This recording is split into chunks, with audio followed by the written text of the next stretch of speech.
NSUI के जो छात्र हैं जिस तरह अपनी डिमांड्स को लेकर भूख हड़ताल पर ये बैठे हैं, हमारा सवाल इनसे भी यही था कि जब इनका ये कहना है कि अब ऑनलाइन जब क्लासेस हुई हैं तो एग्ज़ाम भी ऑनलाइन होने चाहिए। फ्रेंड्स, ये मेरा दूसरा चैनल है, आप इसको भी सब्सक्राइब कर दीजिएगा। भवानी चावला यहाँ पे आप देख सकते हैं, और इस चैनल का लिंक आपको इस वीडियो के डिस्क्रिप्शन में मिल जाएगा। प्लीज़ उसको भी सब्सक्राइब कर दीजिएगा। आप क्या कहना चाहेंगे? बिल्कुल, जो आज के समय में जो सबसे बड़ा मुद्दा जो मुझे लगता है और जो सबसे बड़ी समस्या जो लगती है वो हिमाचल प्रदेश के छात्रों की है, जिसको लेकर लगातार 20 दिन से हमने ये मुहिम स्टार्ट की है छात्रों को लेकर, और आज 8वां दिन है क्रमिक भूख हड़ताल का।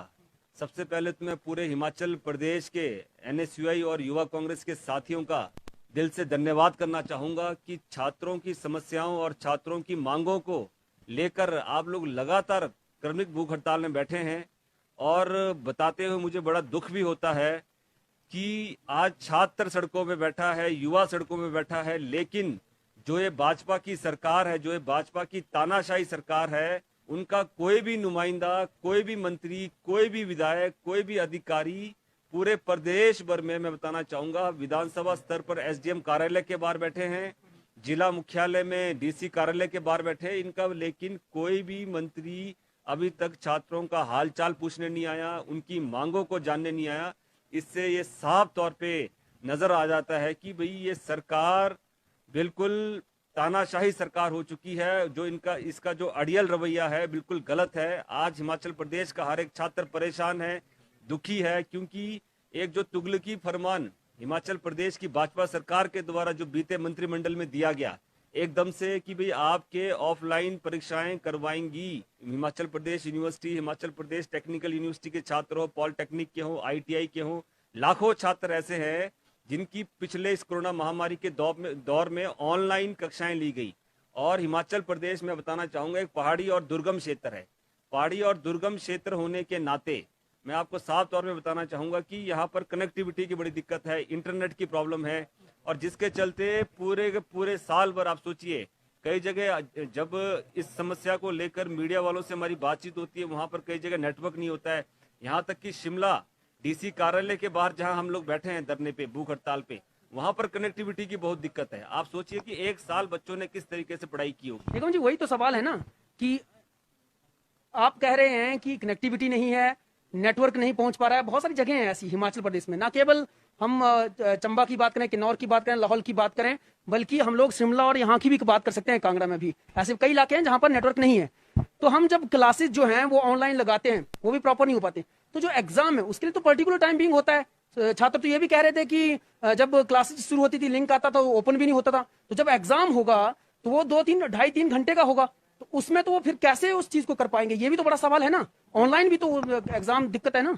बिल्कुल, आपका कहना बिल्कुल सही है। अब आप खुद सोचिए कि जब ऑनलाइन परीक्षाएं करवाने में इतनी दिक्कत आ सकती है, सरकार का कहना है कि ऑनलाइन परीक्षाएं पॉसिबल नहीं है, तो सरकार ने ऑनलाइन कक्षाएं कैसे ले ली? उस वक्त क्यों मूवमेंट नहीं हुई निगम जी? काफी सारे साइंसेस के स्टूडेंट्स हैं, हिमाचल प्रदेश टेक्निकल यूनिवर्सिटी के स्टूडेंट्स हैं, पॉलिटेक्निक के हैं, ये सारा वर्कशॉप बेस्ड है, प्रैक्टिकल बेस्ड है। आप बताइए, जब बच्चों का प्रैक्टिकल नहीं हुआ, वर्कशॉप नहीं हुआ, तो आप ऑफलाइन परीक्षाएं ले रहे हो। हम नहीं कहते, अगर सरकार ने परीक्षाएं करवाने का सोचा ही था, ना एनएसयूआई के छात्र परीक्षाओं के खिलाफ है, ना हिमाचल प्रदेश युवा कांग्रेस का युवा परीक्षाओं के खिलाफ है, ना पूरे हिमाचल प्रदेश का हर एक छात्र परीक्षाओं के खिलाफ है। उनका साफ तौर पे कहना था, जब आपने परीक्षाएं करवाने का ठाना ही था, जब परीक्षाएं करवाने की सोच रखी थी आपने, तो हिमाचल प्रदेश में जब वैक्सीनेशन स्टार्ट हुई तो सबसे पहले हिमाचल प्रदेश के छात्रों को वैक्सीनेट करना चाहिए था। आपने वो नहीं किया। आपने अभी एनएसयूआई के हमारे साथी युवा एनएसयूआई के अध्यक्ष छत्र सिंह ठाकुर जी के द्वारा लगातार वीसी महोदय के पास ज्ञापन दिया गया, राज्यपाल महोदय के पास ज्ञापन दिया गया, सीएम महोदय के पास ज्ञापन दिया गया। उसके बावजूद भी उन्होंने आश्वासन दिया कि 28 और 29 तारीख को हर कॉलेज के बाहर वैक्सीनेशन सेंटर खोला जाएगा, पर हुआ क्या कि वैक्सीनेशन सेंटर खोला नहीं गया। निगम जी, कहीं बहुत सारी स्थितियां जो वो हम भी समझ पा रहे हैं, परिस्थितियां किस तरह की हुई पड़ी हैं कि जो कहा जाता है वो होता नहीं है, इस तरह से बहुत सारी चीजें हैं, हम उस पर नहीं जाते। सबसे बड़ी पहले, चूंकि छात्रों की बात है तो हम छात्रों की हित से जुड़ी हुई बात है तो वही करना चाहेंगे। सवाल ये पैदा होता है कि जब स्कूल क्लासेस जो है वो ऑनलाइन लगनी शुरू हुई थी, छात्रों को, सभी छात्रों को, चाहे वो किसी भी छात्र संगठन के साथ जुड़ा हुआ है, उनको तमाम सारी दलगत चीजों से ऊपर उठकर एक साथ एकजुट होकर उस विषय में नहीं सोचना चाहिए था, उनको नहीं कहना चाहिए था कि या तो ऑफलाइन क्लासेस ली जाए या ऑनलाइन ली जाए, और ऑनलाइन भी लेनी है तो प्रॉपर उनकी ओर से इंफ्रास्ट्रक्चर मुहैया करवाया जाए हर छात्रों को। उस वक्त क्यों मूवमेंट नहीं चलाइए? बिल्कुल मूवमेंट चलाएगी। लगातार एनएसयूआई के द्वारा, हमारा जो स्टूडेंट ऑर्गेनाइजेशन है एनएसयूआई के द्वारा लगातार इस मुद्दे को उठाया गया। पर मैंने आपको पहले भी कहा कि जो ये सरकार है, ये अड़ियल सरकार है, तानाशाही सरकार है, इनको छात्रों से कोई मतलब नहीं है। इनको सिर्फ सत्ता में आना था, छात्रों का वोट लेना था, युवाओं का वोट लेना था, सत्ता में आ गए।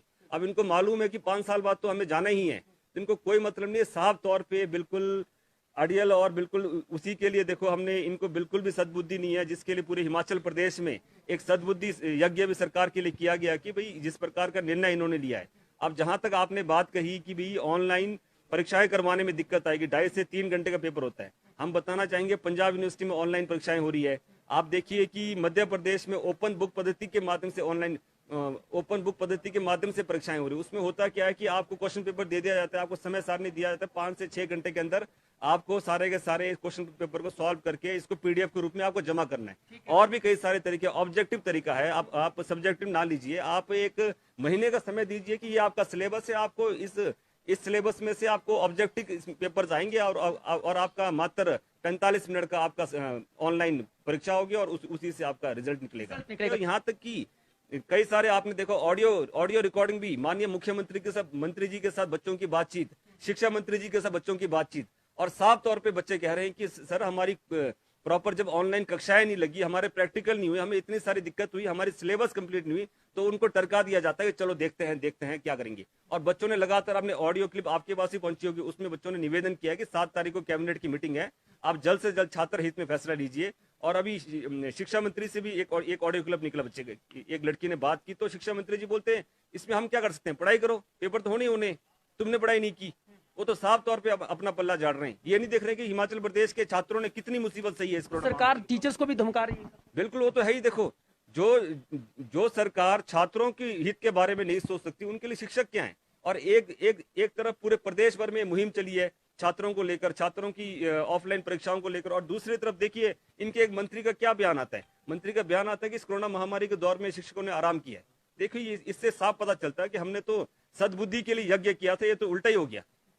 हमने इससे पहले सद्बुद्धि के लिए पूरे हिमाचल प्रदेश एनएसयूआई और पंडित तो सही से बुलाए थे कि कोई वैसे प्रॉपर पंडित बुलाए गए थे, प्रॉपर कम से कम मैं बताना चाहूंगा 1-1 घंटे का यज्ञ हुआ है कि प्रॉपर इनको सद्बुद्धि मिले। पर सद्बुद्धि कहाँ से मिली, उल्टा बयानबाजी ऐसी आ गई कि वही जाना चाह रहा हूँ ना कि ऐसा तो नहीं कि पंडित कहीं और दूसरा तो पूरी हम देखो पूरे पंडित बुलाए गए थे, प्रॉपर रीति रिवाजों में जो भी एक होता है उससे प्रॉपर यज्ञ हुआ था।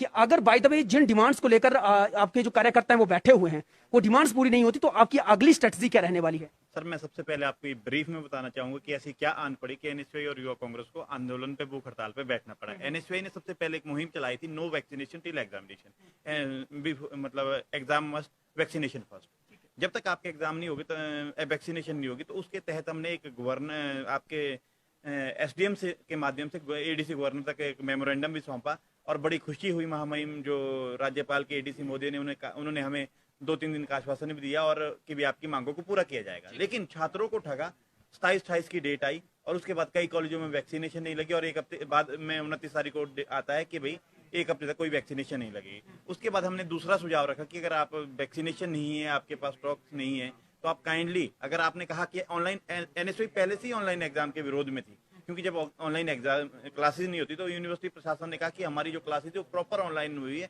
और बहुत अच्छे तरीके से हुई है। तो मैंने कहा कि अगर आपकी क्लासेज ऑनलाइन हुई है, बहुत अच्छे तरीके से हुई है, तो आप एग्जाम भी ऑनलाइन लीजिए। अगर आप वो नहीं कर सकते तो आप ओपन बुक पद्धति से लीजिए। अगर वो भी नहीं हो सकता है तो पिछले दिन देखा आपने, राजस्थान गवर्नमेंट ने on the basis of +2 first year को प्रमोट किया, सेकंड ईयर को प्रोविजनल किया, और फाइनल ईयर के जो एग्जाम थे वो 3 घंटे के बजाय 1.5 घंटे का रखा, जिसमें ऑब्जेक्टिव क्वेश्चन आएंगे। मेरे को एक चीज समझ नहीं आती है, अगर पूरे बाहर के प्रदेशों की बात करें तो प्रदेश की सरकार, चाहे मैं ये इसलिए नहीं कर रहा हूँ कि कांग्रेस की सरकार है, मध्य प्रदेश में भाजपा की सरकार है, मध्य प्रदेश में की सरकार सोच रही है, राजस्थान की सरकार सोच रही है, ना जाने क्यों हिमाचल प्रदेश की जो सरकार है वो अपनी सिर्फ आला नेताओं को खुश करने के लिए और आला नेताओं को मनाने के लिए लगी। चलिए आगे की रणनीति की बात। आगे की रणनीति में हमने जो एक गांधीवादी आंदोलन किया था, गांधीवादी आइडियोलॉजी के साथ हमने एक भूख हड़ताल की थी 7 तारीख तक का। जो हमने पहले 2 दिन की भूख हड़ताल थी, उसके बाद हमने उसको एक्सटेंड किया 7 तारीख तक। अगर 7 तारीख तक भी छात्रों की मांगे नहीं मानी गई तो मैं एनएसयूआई के नाते पूरे प्रदेश के छात्रों को आश्वस्त करता हूं कि बहुत जल्द एनएसयूआई सीएम आवास का या सचिवालय का घेराव करने पे उग्र आंदोलन का रूप लेगी?